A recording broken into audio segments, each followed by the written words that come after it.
على مكان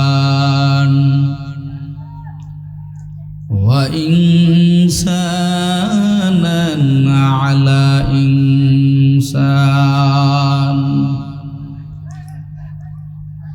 ونشهد أن لا إله إلا الله وحده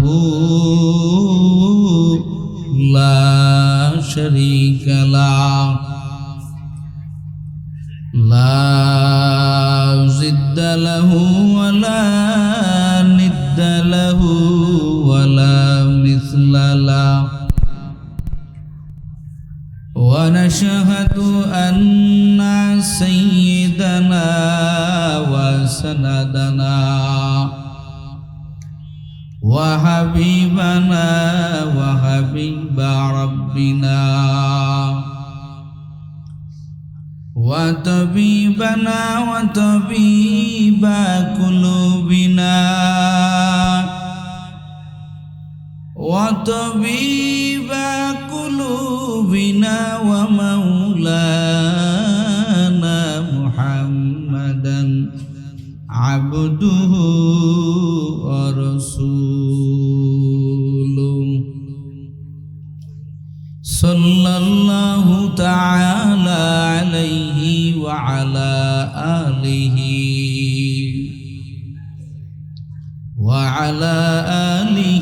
وأصحابه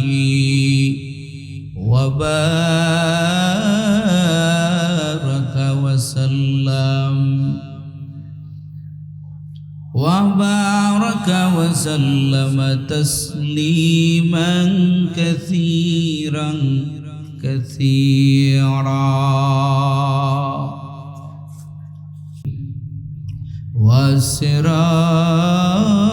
وسراجا منيرا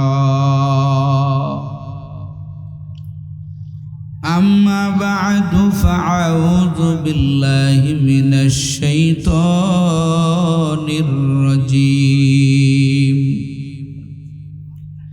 بسم الله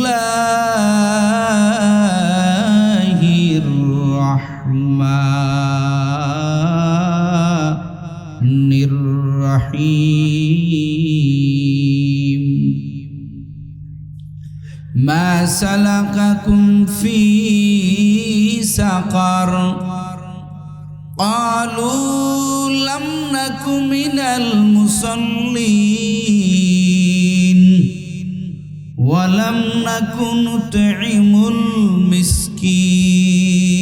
المسكين وكنا نخوض مع الخائضين وكنا نكذب بيوم الدين حتى أتانا اليقين وقال النبي صلى الله عليه وآله وسلم مفتاح الجنة الصلاة أو كما قال عليه الصلاة والسلام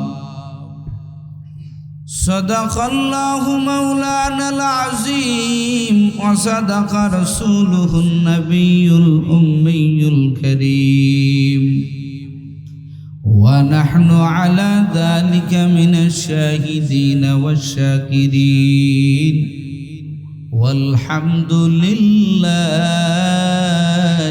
رب العالمين. وقال تعالى في شان حبيبه ومحبوبه ومعشوقه مخبرا وعامرا إن الله وملائكته يصلون على النبي يا أيها الذين آمنوا صلوا عليه وسلموا تسليما.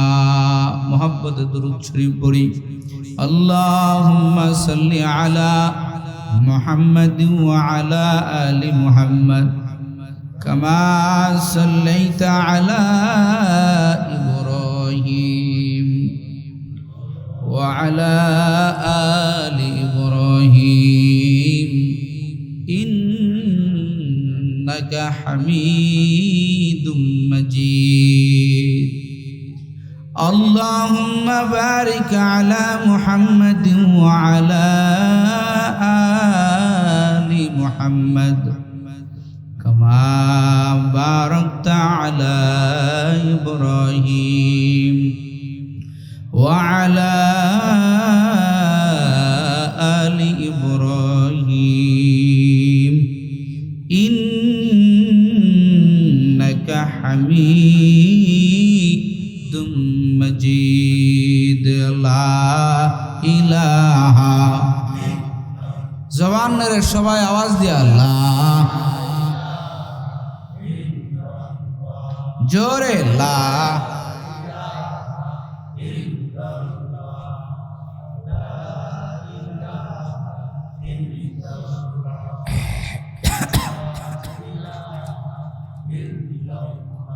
জোরে লা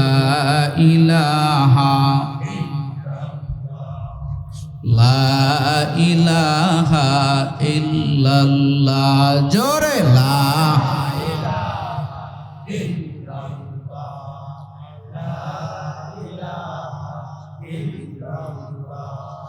লা ইলাহা ইল্লাল্লাহ লা ইলাহা ইল্লাল্লাহ লা ইলাহা ইল্লাল্লাহ জোরে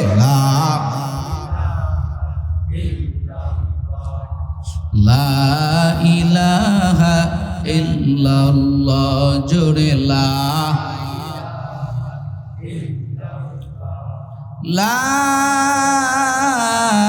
ইলাহা ইল্লাল্লাহ মুহাম্মাদুর রাসূলুল্লাহ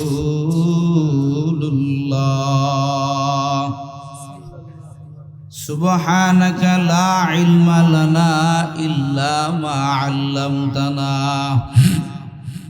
ইন্নাকা আনতাল আলিমুল হাকীম রব্বি ইশরাহ লি সাদরি ওয়া ইয়াসসির লি আমরি ওয়াহলুল উকদাতাম মিন লিসানি ইয়াফকাহু কওলি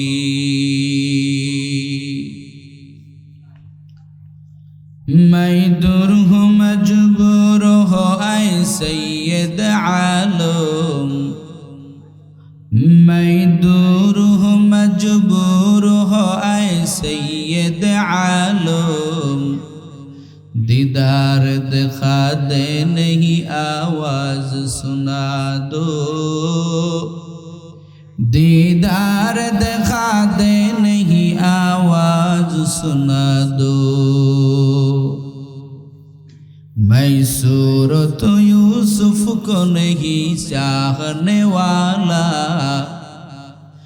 मैं सूरत यूसुफ को नहीं चाहने वाला मैं कैस के मानंद नहीं आशिक लैला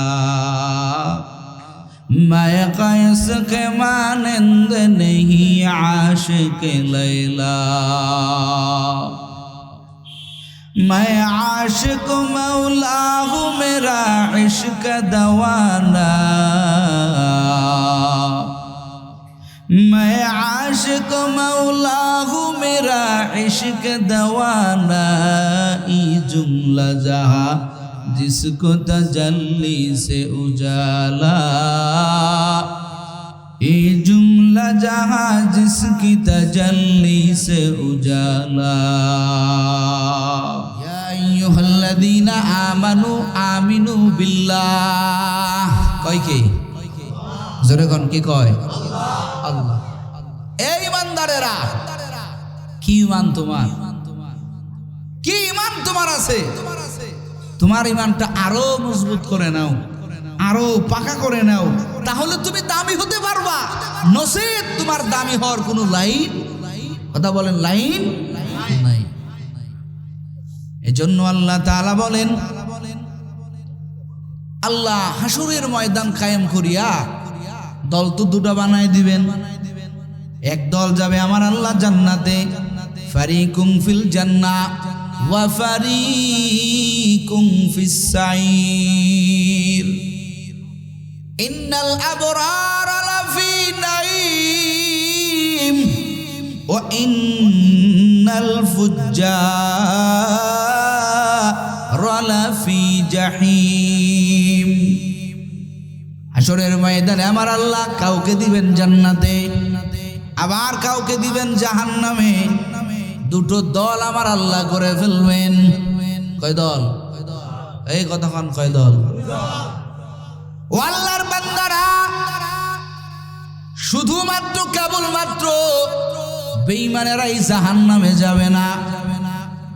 জাহান্নাম শুধু বেঈমানদের জন্য না, যারা মুসলমানের ঘরে জন্ম নিয়ে যারা আল্লাহর চিনে নাই, আমার আল্লাহর ইবাদতের দিকে আগায় নাই, আমার আল্লাহ কয় তাদের জন্য আমি আল্লাহ জাহান্নাম বানায় রাখছি। জোরে কর নাউজুবিল্লাহ। ও আল্লাহর বান্দারা, শিবচরের যুবক, এ পর্দার আড়ালের আম্মা জান, আমার আল্লাহ তাআলা কত বড় মহান। আমার আল্লাহ কোরআনের মধ্যে বান্দারে কত ফেলিয়ার বুঝাইবেন। এই শিবচরে মনে করেন আপনার একই জায়গা বাস, একই গ্রামে চলাফেরা করেন, একই রাস্তায় চলাফেরা করেন, একই বাজারে একই দোকানের সদাই আপনি খান, আপনার সব লাইন এক। কিন্তু বাবা কবরের মধ্যে যাওয়ার পরে দেখবেন আপনি আছেন জান্নাতে, আর আপনার আর এক ভাই সব এক লাইনে, ওই আল্লাহর বান্দা জাহান্নামে ঢুকে গেছেন। ওই বান্দার জন্য কত কপাল পোড়া। অথচ আজকে আপনি নামাজ পড়বেন, কেউ আপনাকে বাধা দিবে না। আপনি আল্লাহর ইবাদত করবেন, কেউ আপনাকে বাধা দিবে না। কিন্তু এই ইসলামের যুগের আগে, আমার নবী জমিনে আসার আগে, ওরে আমার নবী কালেমার দাওয়াত দেওয়ার সময় প্রকাশ্যে ভাবে নবী নামাজের দাওয়াত দিতে পারেন নাই, ইবাদত করতে পারেন নাই। কতটা কঠিন ওই মুহূর্ত, কিন্তু আজ তো ওই কঠিন মুহূর্ত নাই। কপাল আপনার কত ডিগ্রি পড়ে গেছে। আপনি একই এলাকায় বাস করেন, একই দোকানের সদাই খান, সব লাইনে আপনার এক, কিন্তু মরার পরে যাইয়া দেখেন আপনার ঠিকানা জাহান্নাম। আর আপনার পাশের ভাই, যেই ভাই বড় গরিব ছিল, এই আল্লাহর বান্দা আমার আল্লাহ জান্নাতের মেহমান বানাইয়া দিছে। আমার আল্লাহ এই যে কয়েকটা আয়াতে কারিমা তেলাওয়াত করেছি, এই আয়াতের মধ্যে আমার আল্লাহ একজন জান্নাতি আর একজন জাহান্নামী বান্দার কথোপকথন আমার আল্লাহ আলোচনা করেছেন। কোন দুই বান্দা? বলে যাদের বসবাস একই জায়গায় ছিল, এর বাবাও মুসলমান, জান্নাতি বাবা, জান্নাতি ভাইয়ের বাবাও মুসলমান, জাহান্নামী ভাইয়ের বাবাও মুসলমান। জান্নাতি ভাইয়ের মা মুসলমান, জাহান্নামী ভাইয়ের মাও মুসলমান, কিন্তু দুজনের থাকার স্থান আলাদা। একজন আছেন জান্নাতে, আর একজন আছে জাহান্নামে। বলে কারণ কি? এই দুইজনের তো একই জায়গায় থাকার কথা ছিল, কিন্তু দুইজন কেন একই জায়গায় নাই? বলে একই জায়গা না থাকার কারণ আমার আল্লাহ কোরআনুল কারিমে দুই জান্নাত আর জাহান্নামী বান্দার আমার আল্লাহ কথোপকথন আলোচনা আমার আল্লাহ কোরআনে তুলে ধরেছেন। জোরে বলেন না আল্লাহু আকবার। ও আল্লাহর বান্দারা, জান্নাতি বান্দার চোখের মধ্যে আমার আল্লাহ এমন পাওয়ার দান করবেন, হায় হায়, জান্নাতি বান্দা জান্নাতের মধ্য থেকে জাহান্নাম দেখবেন। একটু জোরে বলেন না আল্লাহু আকবার। আমার আল্লাহ পারে কি পারে না? জোরে কোন পারে কি পারে না? আমার আল্লাহ জান্নাতি বান্দার চোখের মধ্যে এমন দৃষ্টি দান করবেন, জান্নাতি বান্দা তাকাইয়া দেখবেন ওই যে দূরে জাহান্নাম, ওই জাহান্নামের মধ্যে একজন লোককে দেখা যায়, মনে করেন আব্দুর রহিম, আব্দুল করিমকে দেখতেছেন। ওই যে আব্দুল করিম জাহান্নামের কঠিন আগুনের মধ্যে জ্বলতেছেন, কিন্তু আব্দুর রহিম কয় ব্যাপার কি, একই বাজারে সদাই খাইলাম, ওরে শিবচর বাজারের মধ্যে বাজার করলাম, একই চকি একই খেতে চাষাবাদ করলাম, একই রাস্তায় চললাম, একই এলাকায় বসবাস, ওর বাবাও মুসলমান আমার বাবাও মুসলমান, ব্যাপার কি আমি কেন জান্নাতে, ওই বান্দা কেন জাহান্নামে? এবার জান্নাতওয়ালা বান্দা চিৎকার দিয়া বলবেন মা সালাকাকুম ফি সাকার, বলেন না আল্লাহু আকবার। আমার আল্লাহ দুনিয়ার মানুষকে এই আলোচনা শুনাইতে যান, যার কারণে আমার আল্লাহ এই কথোপকথন, এই আলোচনা আমার আল্লাহ কোরআনে জমা করেছেন। আল্লাহ কি করছেন? জমা করছেন। ভাইরা আমার, আল্লাহ জমা করে জান্নাতি বান্দার কথাটা আমার আল্লাহ কুদরতওয়ালা আল্লাহ, আমার আল্লাহ শক্তিশালী আল্লাহ, আমার আল্লাহ এই জান্নাতি বান্দার এই কথাটা মা সালাকাকুম ফি সাকার, এই আব্দুল করিম তুমি কি কারণে জাহান্নামের মধ্যে ঢুকলা? অথচ আমিও তো তোমার মতো একজন মানুষ ছিলাম, আমার তো ঠিকানা আল্লাহ জান্নাতে বানাইয়া দিয়েছেন, তোমার ঠিকানা কেন জাহান্নাম? এই কথাটা আমার আল্লাহ জাহান্নামী বান্দার কর্ণকহরে আমার আল্লাহ ঢুকাইয়া দিবেন। বলেন না একটু আল্লাহু আকবার। দেখেন, জান্নাতি বান্দার জাহান্নামী বান্দা, একজন কয় আমি পরীক্ষায় পাশ করছি, আর একজন কয় ফেল করছি। এখন যে পাশ করে সে কি পরীক্ষায় কিছু না লেগেই পাশ করছে? কথা কয় না। ওর কাছে প্রশ্ন করলে পাওয়া যাবে তুমি কেমনে পাশ করলে, ও পাশের বিষয়টা স্পষ্ট বলে দিবে। আর যে আল্লাহর বান্দা ফেল করেছেন, এই বান্দার কাছেও প্রশ্ন করলে ফেল করার কথা জানা যাবে কি যাবে না? যদি আল্লাহর বান্দারা ওই ফেলওয়ালা বান্দার থেকে বোঝা যায় কি করার জন্য ফেল করেছে, কোনো এক্সামিনেশন, কোনো পরীক্ষার্থী কি ওইভাবে কি আর লিখবে? ও যেভাবে করে ফেল করছে, কোনো আরেকজন পরীক্ষার্থী ওইভাবে পরীক্ষা দিবে? ওর মনে ভয় ঢুকবে না, না প্রশ্ন তো এইভাবে লিখতে হবে, সঠিকভাবে অ্যান্সার দিতে হবে, না সারা আমি পরীক্ষায় পাশ করতে পারবো না। ও শিবচরের যুবক, মাদারীপুরের যুবক, পর্দার আড়ালের আম্মা জান, এবার জাহান্নামী বান্দাকে যখন প্রশ্ন করা হলো, এ জাহান্নামী বান্দা, ও আমার ভাই তুমি কোন কারণে জাহান্নামে ঢুকলা? এবার জাহান্নামী বান্দা বলবে, রে আব্দুর রহিম, দুনিয়াতে আমি 4 কাজ না করার কারণে, যেই 4 কাজ তুমি করেছো, সেই 4 কাজ আমি করি নাই। সব ঠিক, আমার বাবা মুসলমান, তোমার বাবা মুসলমান এক, তোমার মা মুসলমান, আমার মা মুসলমান এক, তোমার বসবাস মনে করো শিবচর এলাকায়, আমার বসবাসও শিবচর এলাকায়, বলে এক, সব লাইনে এক, কিন্তু তোমার আমার সাথে ব্যবধান কয় কাজে? কতক্ষণ? আরো জোরে বল। 4 কাজের ব্যবধান। খুব মনোযোগ দিবেন, এটা আমার আপনার জান্নাত জাহান্নামের বিষয়। যদি মনে করেন না হুজুর জাহান্নামে জ্বলবো, আমার খুব শক্তি আছে, সমস্যা নাই, তাহলে এই বয়ান আপনার জন্য, আপনি বাড়ি চলে যেতে পারেন। আর যদি মনে করেন না জাহান্নামের 1 সেকেন্ড আযাব আমি সহ্য করতে পারবো না, তাহলে আল্লাহর বান্দারা মনোযোগ দিয়া দিলের কান দিয়া কথাগুলো নিতে হবে। জাহান্নামী বান্দা বলবেন, ও আব্দুর রহিম, তোমার সাথে আমার 4টা কাজের মিল নাই। 1 নম্বর, জাহান্নামী বান্দা বলবেন, আলু লাম নাকু মিনাল মুসাল্লিন।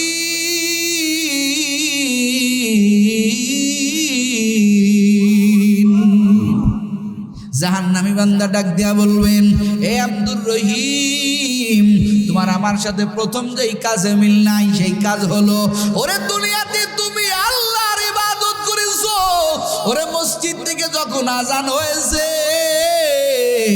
তখন তুমি 1 সেকেন্ড দাঁড়াও নাই, আল্লাহর ডাকের সাথে সাথে সারা দিয়া মসজিদে ঢুকে গেছো। ও আল্লাহর বান্দা, ও আল্লাহর বান্দা, তোমার সাথে আমার 4টা কাজে মিল নাই। 1 নম্বর, তুমি নামাজ পড়েছো, আর আমি আব্দুল করিম নামাজ পড়ি নাই। বলেন তো জাহান্নামে যাওয়ার 4 কারণের প্রথম কারণ কি? নামাজ। নামাজ লাগবে নি? এই কতক্ষণ লাগবে? নামাজ লাগবে না, দিলের নামাজ বড় নামাজ। কথা হয় না কে? এই দলের লোক আছে না? কতক্ষণ আছে না? এই সমস্ত টাটকা মুনাফিক বাংলাদেশের সরল মনা মুসলমানদের ইমান নষ্ট করে। কতক্ষণ ঠিক কিনা? আর এরাই হলো সুফি বাউল। কথা বলে ঠিক কিনা? যারা বলে নামাজ লাগবে না, যারা বলে নামাজ লাগবে না, দিলের নামাজ বড় নামাজ, ওদের সাথে কোনো কোরআন হাদিস নাই, সুজা পিটন শুরু করতে হবে। কতক্ষণ ঠিক কিনা? আর এগুলো কইলেই আমরা মৌলবাদী, আমরা উগ্রবাদী, আমরা জঙ্গিবাদী। কতক্ষণ ঠিক কিনা? ইসলামের নামে লেবাস লাগাইয়া মানুষদেরকে ধোঁকা দিয়ে বাংলাদেশের সাধারণ মানুষদেরকে নষ্ট করতেছে, বেনামাজি বানাইতেছে, গাঞ্জাখোর বানাইতেছে এই সমস্ত বাউল ফাউলরা। কথা বলেন ঠিক কিনা? আর আমগো বড় বেশি চাপ, আমগো বড় কয় যারা এই দেশের প্রত্যন্ত অঞ্চল থেকে অঞ্চলে যারা খেটে খাওয়া মানুষদের একটু মনোরঞ্জন দেয়, আনন্দ দেয়, যে সমস্ত বাউলরা এদের উপরে তাওহীদে জনতা যেই আক্রমণ করেছে, এটা নেক্কারজনক না, এটা নেক্কারজনক, এটা আমরা তীব্র নিন্দা জানাই। কথা বলে কয় কি কয় না? কয় কি কয় না? যে লোক মুসলমানের সন্তান হয়ে এই বাউল ফাউলের পক্ষ নিতে পারে এবং কোন সময় তার মুখ দিয়া এই আল্লাহর বিরুদ্ধে কথা বলার কোন প্রতিবাদ আসে নাই, কিন্তু যখন এদেশের তাওহীদি জনতা, আল্লাহর খাঁটি প্রেমিকরা যখন বাউলদের উপর আক্রমণ করেছে, তখন আমরা বুঝেছি কারা বাউলদের পক্ষ নিয়েছে। তোমরা মুনাফিক, তোমরা দেশের জনগণের নেতা হতে পারো না। কথা কন ঠিক কিনা? তোমরা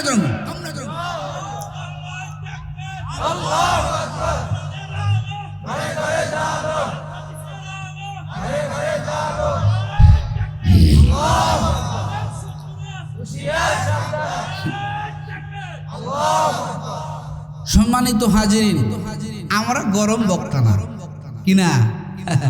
গরম বক্তা না, কিন্তু কি করব? করার কোনো কিচ্ছু নাই। জাগের ভাই বয়ান করেছেন, এরা তীব্র ব্যক্তি, এরা এদের বড় বড় আলা মাকাম, এরা গরম কথা বলবেন। আমরা একটু জান্নাত জাহান্নামের কথা বেশি আলোচনা করি, কিন্তু জান্নাত জাহান্নামের আলোচনা করব কই? তার আগেই তো মানুষের দিল নষ্ট করে দিচ্ছে। কথা কোন ঠিক কিনা? দিল নষ্ট করে দিচ্ছে। এজন্য আপনাদেরকে বলতে চাই, এই সমস্ত বিষয় দেখে নিজেকে গুটায় নেন। নিজের নেতা কাকে নির্বাচন করবেন, কোন ব্যক্তি আপনার নেতা হবে? যেই ব্যক্তি আল্লাহ রসুলের কথা বলবে, যেই ব্যক্তি কোরআনের কথা বলবে, কোরআনের বিরুদ্ধে যারা কথা বলবে, কোরআনের বিরুদ্ধে চারণকারীদের যারা পক্ষ নেবে, তারা আমার আপনার নেতা হতে পারে না। কথা বলেন ঠিক কিনা? তারা আমার আপনার নেতা হতে পারে না। এজন্য বলবো ভাই, চোখ কান খোলা রাখেন। আগামীর বাংলাদেশ কোরআন সুন্নাহর বাংলাদেশ, ঠিক কিনা? আগামীর বাংলাদেশ, আগামীর বাংলাদেশ এটা আমার আপনার করতে হবে, আমার আপনার করতে হবে। আমার আপনার এই প্রতিবাদ তুলে ধরতে হবে, আমার আপনার একতাবদ্ধ হতে হবে। আজকে মোবাইলে দেখলাম আলহামদুলিল্লাহ বাংলাদেশের বড় 4টা ইসলামিক দল কাঁধে কাঁধ মিলিয়ে চরমোনাই, হেফাজত, জামাত আরো অনেক বড় বড় দল তারা এক হয়েছে। একটু জোরে কান আলহামদুলিল্লাহ, আরো জোরে বলেন আলহামদুলিল্লাহ। আমরা চাই দেশ বাসুক, জাতি বাসুক, আমরা চাই দেশের প্রত্যেকটা মানুষ সুন্দর পরিবেশে চলে আসুক। কথা বলেন ঠিক কিনা? এই চেয়ারের প্রতি আমাদের কোনো গোড়ার ডিমের লোভ নাই। কথা বলেন ঠিক কিনা? আমরা তো এই রাজনৈতিক দলে আসার কথা ছিল না। তোমরা যদি ন্যায়ভাবে যদি তোমরা দেশ চালাইতে, আমরা হুজুরেরা কখনো রাজনীতির বক্তব্য দিতাম না। কথা বলেন ঠিক কিনা? কথা বলেন ঠিক কিনা? আমরা জাহান্নামের কথাই তো বলতাম, কিন্তু তোমরা আমাদেরকে বাধ্য করছো। কথা বলেন না কেন? তোমরা আমাদের বাধ্য করছো। সম্মানিত হাজিরিন, তো যাই হোক, এই জাহান্নামী বান্দা বলবেন, ভাই সব তোমার ঠিক, তুমি আমারে জিগাইতেছো। আমার জাহান্নামে আসার কারণ কি? 1 নম্বর কারণ, তুমি দুনিয়াতে নামাজ পড়েছো, আমি আল্লাহর বান্দা নামাজ পড়ি নাই। নামাজ না পড়লে জান্নাতে যাওয়া যাবে কি যাবে না? এই কথা কন, নামাজ লাগবে। আমার নবী কয়, জান্নাতের তালা যদি খুলতে চাও এ উম্মতের দল, তাহলে নামাজ লাগাও। সুবহানাল্লাহ। নামাজ নামক ইবাদত পালন করো। ও আল্লাহর বান্দারা, আমার আল্লাহ কয়, ওয়ারকাউ মা'আর রাকিন, রুকুকারীদের সাথে মিলো। আল্লাহ কয়, বান্দা যারা রুকু করে, যারা তাদের সমস্ত কিছু আমি আল্লাহর কুদরতি পায়ের উপরে ছেড়ে দেয়। ওরে নামাজ এমন ইবাদত, বলে বান্দার সব দম্ভ আমার আল্লাহ জন্য করে দেয়। ওরে এক কাতারে দাঁড়ায় যায়, এমপি যেখানে দাঁড়ায় ওখানে একজন মুসিও দাঁড়াইতে পারে। ওখানে কোনো ভেদাভেদ নাই, হিংসা নাই, কাতার নির্ধারণ নাই। বলেন না আল্লাহু আকবার। নামাজ এমন ইবাদত, বলে বক্র দিলকে সোজা করার সবচাইতে বড় হাতিয়ার হইল নামাজ নামক ইবাদত। জোরে কন্না সুবহানাল্লাহ। এই জমিনের মধ্যে একজন ভালো মানুষের পরিচয় কি? বলে যার নামাজ ভালো। যার নামাজ নামক ইবাদত ভালো, নামাজের মধ্যে দাঁড়াইয়া আল্লাহর মারিফাতের মধ্যে ডুব দেয়, আল্লাহর মুহাব্বতে বান্দা মিলিয়া যায়, এই বান্দা ভালো। এরা যারা আল্লাহর প্রকৃত আশিক, এরা নামাজের মধ্যে এত মজা পায়, অন্য কোন জায়গায় এই মজা পায় না। কথা বলেন ঠিক কিনা? আলী রাদিয়াল্লাহু তাআলা আনহুর পায়ে তীর ঢুকে গেল, তীরটা বাহির করা যায় না। এত বড় শক্তিশালী আলী, যার পায়ের তীরের আঘাত, রক্ত পড়তেছে, তীরটা পায়ের মধ্যে দিয়ে ঢুকে গেছে, বাহির করা যায় না। আমার নবী কয়, আমার আলীর তীরটা বাহির করতে তোমরা পারবা না। ওই তীরটা যদিও সাহাবায়ে কেরাম বাহির করার চেষ্টা করে, আলী এমন জোরে চিৎকার দেয়, আলীরে ঠিক রাখা যায় না। সাহাবায়ে কেরাম নবীর কাছে পরামর্শ চাইলেন, এ নবী কি করা যায়? আমার পয়গম্বরকে আমার আলীরে নামাজে দাঁড় করাইয়া দাও। জোরে কন, জোরে কন। আমার আলী আমার মালিকের বড় পাগল, আলীরে নামাজে দাঁড় করাইয়া দাও। আলী রাদিয়াল্লাহু তাআলা আনহুকে নামাজে দাঁড়াই করাইয়া দেওয়া হলো। নামাজে দাঁড়াইয়া গেছেন, আলী নামাজের মধ্যে এমন মশগুল হয়ে গেছেন। এ কলিজার যুবক, এ শিবচরের বাবারা, এ পর্দার আলের আম্মা জানেরা, আলী রাদিয়াল্লাহু তাআলা আনহু নামাজের মধ্যে ঢুকে গেছেন। আমাদের একটা মশার কামড় নামাজের মধ্যে সহ্য হয় না, খালি পা উঠাউঠি করে। আবার অনেকে জোরে বলে, উফ কি জোরে কামড় দিল মশা। কথা কয় না কে? এইটা হলো আমাদের নামাজ। আর সাহাবীরা কেমন নামাজ পড়েছেন, এমন মাওলার প্রেমে ডুবছে যে আলীর পায়ের তীরে আঘাত করা যায় না, ধরা পর্যন্ত যায় না। এই আলী নামাজে দাঁড়াইয়া গেছেন, নামাজে দাঁড়া করে নামাজে দাঁড়ায় গেছেন, সাহাবায়ে কেরাম পায়ের থেকে তীর খুলে ফেললো। আল্লাহর কি কুদরত! নামাজে দাঁড়ানো হালাতে আলীর পায়ের তীর খুলে ফেলে দেওয়া হলো। আলী রাদিয়াল্লাহু তাআলা আনহু এমন মাওলার পাগল, এমন নামাজে দাঁড়াইছেন, তার ওই জখম মাখা পায়ের থেকে তীরটা খুলে ফেলা হলো। আমার পয়গম্বরের সাহাবী আলী বিন্দু থেকে বিন্দু পরিমাণ টের পায় না।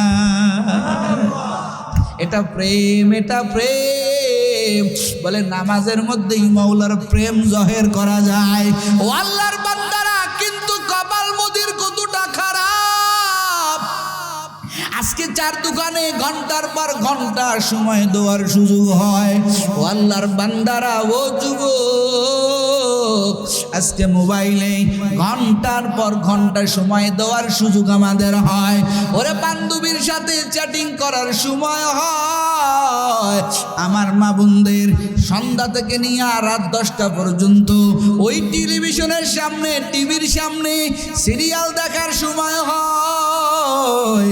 কিন্তু আমার আল্লাহ প্রতিদিন 5 বেলা ডাকে, বান্দা কই? যদিও তোর ইবাদতের জন্য আমি আল্লাহ বানাইলাম, কিন্তু বলি না 24টা ঘন্টা আমি আল্লাহর ইবাদত কর। আল্লাহ কয় না না, দুনিয়ার কাজও কর, কিন্তু বান্দা তোরে মাঝে মাঝে আমি মুয়াজ্জিনের দ্বারা ডাকাই। ওটা তো মুয়াজ্জিনের ডাক না, আমি আল্লাহর ডাক। আল্লাহু আকবার। ওটা তো মুয়াজ্জিন ডাকে না, কারণ মুয়াজ্জিনের ওই আলফাজগুলো বানাইছেন কি? আরো জোরে বল, আরো জোরে বল। ও নেতা, যখন তোমার বাড়ির কিনারে আইসা ডাকে, এ যুবক, পঙ্গপালের মতো ছুটে যাও।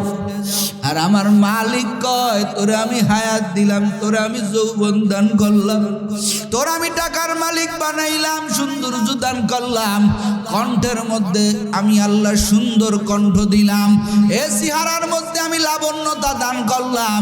আমি আল্লাহ তোরে ডাকি। দুনিয়াতে যত জায়গা যাস, মাঝে মাঝে আমি আল্লাহ তোরে ডাকি, বান্দা কই? একটু সময় আয়, আয়, আয়। আমি আল্লাহর কুদরতি একটু পায়ে কপালটা লাগাইয়া, তুই যখন আমারে সুবহান বলে ডাকবি, তোর ডাকতে দেরি হবে রে। আমি আল্লাহ তোরে ক্ষমা করতে দেরি করি না।